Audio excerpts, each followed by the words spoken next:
जे एक तर 9 पाठ असं हेच माहीत नाही, त्याच्यामुळे 9 पाठ लिहिण्याचा प्रश्नच येत नाही. म्हणजे आपल्या शरीराचं उदाहरण जर द्यायचं तर बॉडीचे तुमचा हात बाजूला केला तर बॉडी व्यवस्थित दिसेल का तुम्हाला? उत्तरच तेच होतं ना.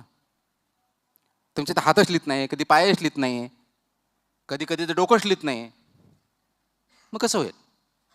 कारण तुमच्या उत्तर कम्प्लीट महत्त्वाचं असतं. तशी तुमची बॉडी आहे ते कम्प्लीट असेल तर योग्य आहे, नाही तर त्याला आपण काय म्हणतो? लुळा पांगळा, डिसेबल्ड. तसं उत्तर तुमचं आहे डिसेबल्ड. आता डिसेबल्ड असेल तर जेवढे पार्ट्स असतील त्याच्यापैकी मार्क्स पडतील.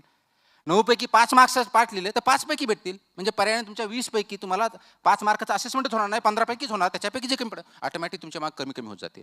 सांगायचा मुद्दा एवढा आहे की ग्रॅज्युएशन पोस्ट ग्रॅज्युएशन हे करताना आपण जे इन्फॉर्मेशन घेणं, इन्फॉर्मेशन गोळा करणं जे बघतो तिथं थांबतो.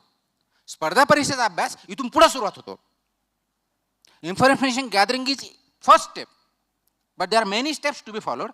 Information to be converted into knowledge and knowledge to be converted into ability. ही जी प्रोसेस आहे ही स्किल तुम्हाला डेव्हलप करावं लागणार आहे आणि ती स्किल केली त्याच्या आधारे तुमची असेसमेंट होते. ते जर